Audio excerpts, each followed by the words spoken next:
आजचा दिवस गाजलेला आहे तो मार्कडवाडीमधल्या मतदानावरून। सोलापूरच्या माळशिरसमधील मार्कडवाडी हे एक गाव आणि या गावामध्ये विधानसभा निवडणूक निकालानंतर चक्क ईव्हीएमच्या विरोधामध्ये भूमिका घेण्यात आली।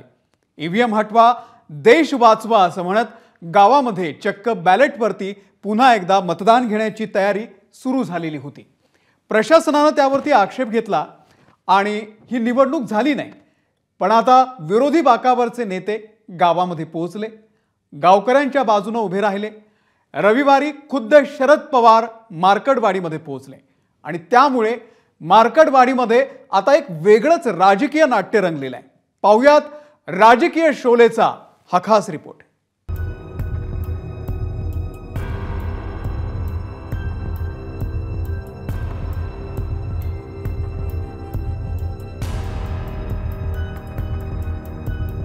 सोलापूरच्या माळशिरसमधलं मार्कडवाडी आज संपूर्ण देशात चर्चेचा विषय ठरलेलं गाव। कारण ईव्हीएम विरोधात भूमिका घेणारं देशातलं हे पहिलंच गाव ठरलंय आणि इथल्या गावकऱ्यांच्या समर्थनासाठी गावात पोहोचले खुद्द शरद पवार।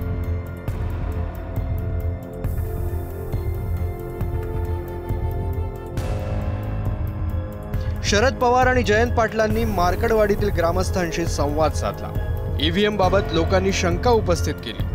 गावकऱ्यांनी बॅलेटवर पुन्हा निवडणूक घेण्याचा निर्णय घेतला, पण प्रशासनाने त्यांना रोखलं। यावरून शरद पवारांनी सवाल उपस्थित केला। हा निकाल तुम्ही घेतल्याच्या नंतर पोलीस खात्याने चौबंदी का केली?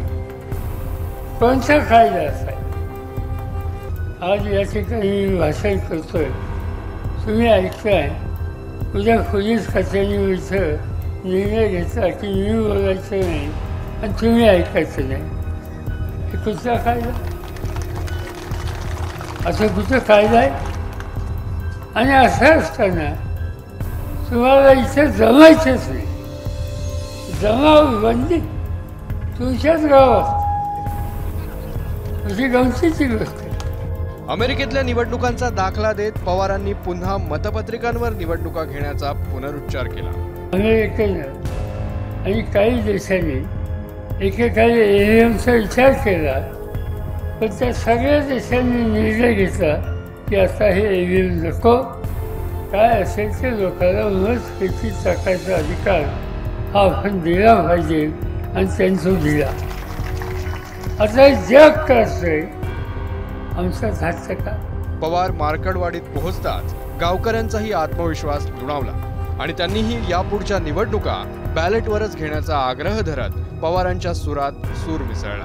आमच्या गावाने बॅलेट पेपरवर मतदान घ्यायचं ठरवलं। ईव्हीएम मध्ये काहीतरी घोटाळा आहे असं वाटायचं प्रत्येकाला, म्हणूनच सर्वांनी ठरवलं की बॅलेट पेपरवर मतदान घ्यायचं। हा आमचा हक्क आहे, तो आम्हाला मिळालाच पाहिजे असं मला वाटतं। साहेब, आम्ही तुमच्या बरोबर आहे, आम्ही लढा द्यायला तयार आहे। ईव्हीएम बद्दल आमचं संशयच आहे, इथून पुढे आम्हाला बॅलेट पेपरवर मतदान घ्यायचंय अशी विनंती करतो। याच्यातून अपेक्षित आहे की बॅलेट पेपरवरच मतदान घेतलं पाहिजे। बॅलेट पेपरवर आम्ही बॅलेट पेपरवर मतदान असलं तर जिल्हा परिषद निवडणुकीला आम्ही येणारच नाही। काय करायचं? या ठिकाणी बॅलेट पेपरच हाच लोकांचा विश्वास आहे, त्यामुळे इथून पुढच्या निवडणुका ह्या बॅलेट पेपरच व्हायला पाहिजेत। शरद पवारांच्या मार्कडवाडी दौऱ्याची चर्चा सत्ताधाऱ्यांच्या कानावर पोहोचली आणि विधानसभेच्या पायऱ्यांवर ईव्हीएमच्या समर्थनात ठिय्या मांडण्यात आला। हम करे सो कायदा हा शरद पवारांचा मार्ग आहे। ते लोकशाहीला मानत नाहीत, ते संविधानाला मानत नाहीत।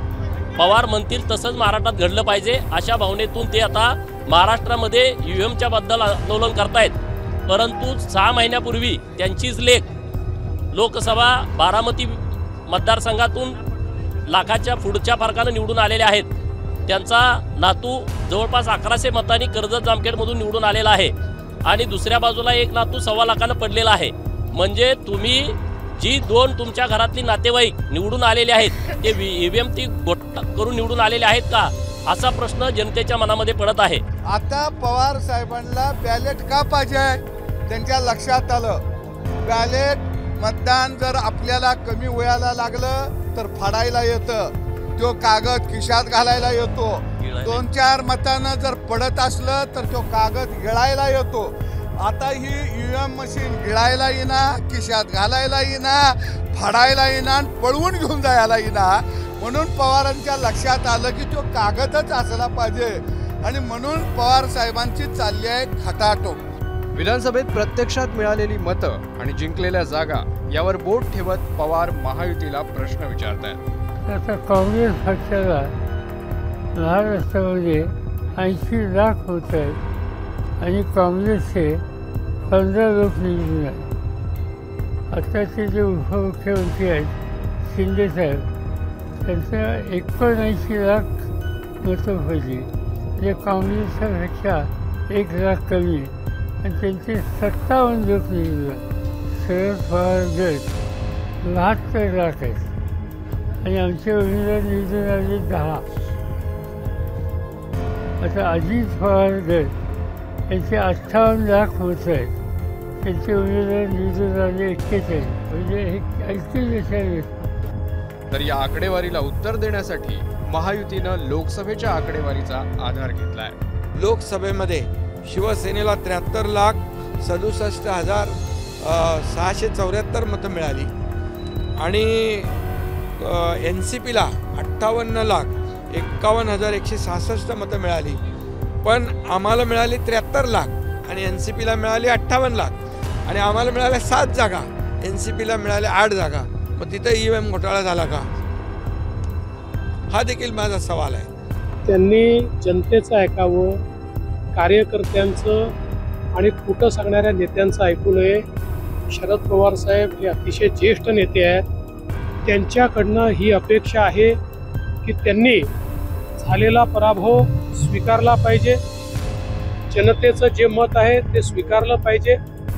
विनाकारण लोकशाहीवरनं लोकांचा विश्वास उठेल, लोकशाही प्रक्रियेवरनं लोकांचा विश्वास उठेल अशा प्रकारची कारवाई किमान शरद पवार साहेबांनी तरी करू नये अशी आमची अपेक्षा आहे. चंद्रशेखर बावनकुळेंनी मार्कडवाडीत गेल्या काही निवडणुकांमध्ये झालेल्या मतदानाची आकडेवारीच प्रसिद्ध केली.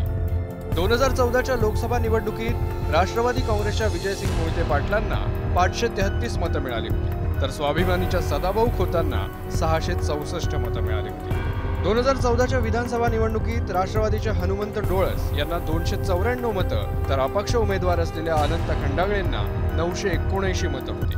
2019च्या लोकसभा निवडणुकीतही भाजपच्या रणजितसिंग निंबाळकरांना 956 मतं होती, तर राष्ट्रवादीच्या संजय मामा शिंदेंना 395 मतं होती. 2019च्या विधानसभा निवडणुकीत उत्तमराव जानकरांना 1346 मतं, तर भाजपच्या राम सातपुतेंना 300 मतं पडली होती. यावर्षी झालेल्या लोकसभा निवडणुकीत राष्ट्रवादी शरद पवार पक्षाच्या धैर्यशील मोहितेंना 1021 मतं, तर भाजपच्या रणजितसिंग निंबाळकरांना 466 मतं होती. 23 नोव्हेंबरला निकाल लागल्यावर मार्कडवाडीत कुजबूज सुरू झाली, कारण विजयी आमदार उत्तमराव जानकर यांना मार्कडवाडीतून मोठे समर्थन असल्याचे ग्रामस्थांचे म्हणणे होते. पण निकालात जानकरांना 843 मतं आणि भाजपच्या राम सातपुतेंना 1003 मतं मिळाली. त्यामुळं गावकऱ्यांनी EVM बाबत संशय व्यक्त केला आणि 3 नोव्हेंबरला बॅलेटवर पुन्हा जनतेचा कौल घेण्याचे ठरले होते. पण प्रशासनाच्या आक्षेपामुळे हे मतदान झालंच नाही. मात्र निवडणुकीत मार्कडवाडीत ज्या राम सातपुतेंना सर्वाधिक मतं मिळाली ती मतं इथे केलेल्या विकास कामांमुळे झाल्याचं त्यांचं म्हणणं आहे. नॅरेटिव्हची लढाई चालली त्यांची, ही अस्तित्वाची लढाई संपत आले. 10 आमदार निवडून येणं शरद पवार सारख्या नेत्यांची म्हणजे अस्तित्वाची लढाई आहे, संपत आले. त्यामुळे अशा पद्धतीचं राजकारण सुरू आहे. मुळात मार्कडवाडी गाव हे विकासासोबत राहिलं. त्या गावामधील 1003 लोकांनी आम्हाला मतदान केलं, कारण त्या गावात मोहिते पाटलांनी कधी फुटकी कवडी टाकली नाही. त्या गावात मी 21,89,00,000 रुपयाचा निधी दिला. त्यामुळे तिथली जनता आमच्यासोबत राहिली. दरम्यान नेते मंडळींच्या येण्यानं मार्कडवाडीत बॅनर वॉरही रंगलं. एकीकडे शरद पवारांचे बॅनर, तर काही ठिकाणी मुख्यमंत्री फडणवीसांच्या अभिनंदनाचे बॅनरही लावण्यात आले होते. एकूणच मार्कडवाडी राज्यातलं सध्याचं हॉट टॉपिक ठरलंय. पण मार्कडवाडी वासियांचा EVM विरोध, त्याला विरोधकांची असलेली साथ, नेते मंडळींचं मार्कडवाडीत येणं यामुळे राज्यात एक वेगळंच राजकीय नाट्य रंगतंय. पण या नाट्यावर लवकरच पडदा पडणार का, की याचे आणखी बरेच अंक पाहायला मिळणार, हे येणारा काळच ठरवेल. ब्युरो रिपोर्ट, ABP माझा. ABP माझा, उघडा डोळे बघा नीट.